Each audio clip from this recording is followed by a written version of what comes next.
Uddannelsesbyen Aarhus er en by med konstant tilflytning. Derfor oplever mange at skulle starte på en frisk og opbygge et nyt socialt netværk. Det kan være sværere for nogen end andre. Aarhus Kommune modtager hvert år masser af nye unge studerende. Forstaden Lystrup er ingen undtagelse. De har de seneste 10 år haft en befolkningstilvækst på 15%. Det kan være lige så svært at falde til i et lokalsamfund, som i midten af en storby, når man som tilflytter står uden socialt netværk. Men i Bjørnholt nummer 58 bor en af de lidt anderledes tilflyttere, der også har svært ved at falde til. Jeg flyttede jo her til Lystrup, fordi jeg gerne ville nærmere Skejby sygehus. Fordi jeg har hjerteproblemer, eller havde hjerteproblemer. Og Ebeltoft, jeg har ikke spor tilknytning til Ebeltoft mere. Ellen er kommet godt på plads i den lille bolig i Lystrup.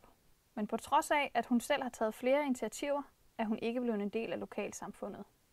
Der var noget bingo, og noget jeg aldrig har gjort, så er det spillet bingo. Men så tænkte jeg, nå ja, gå derned og være med i spil, drikke en kop kaffe og se, om der er nogen, du kan falde i snak med. Og jeg tog også med til Jesperhus med en bustur, ikke også? Men ved I hvad, det er sgu ikke så sjovt at gå alene. Tilbud for ældre er ikke det eneste, Ellen benytter sig af. Hver tirsdag eftermiddag forlader Ellen sit hjem for at tage ned og hjælpe til i byens genbrugsforretning. Ja. Jeg er også samtidig, vi går i stå. Ja, helt sikkert. For det mest laver vi noget. Ja, det gør vi. Vi kan godt både grine og fortælle hinanden løgnhistorie og så pakke. Meget af tiden går med at sortere tøj, men Ellen springer også til, når opvasken skal tages. Og jeg ved, hver tirsdag, der skal jeg herned et par timer. Men hjemme i Bjørnholt 58 går tiden langsomt. Efter 4 år i Lystrup har Ellen stadig ikke det sociale netværk, hun forlod i Ebeltoft. Jeg føler mig ikke spor tilknyttet Lystrup.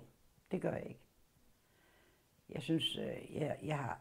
Ebeltoft er jo et lille samfund, ikke også? Der har jeg jo aldrig... Jamen, det er nok også, fordi der var hjemme måske en af sjagt.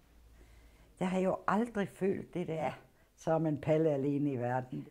Lystrup er sgu specielt, synes jeg. Måske det går for Ellen som de mange andre tilflytter i Aarhus. De flytter tilbage til, hvor de kom fra.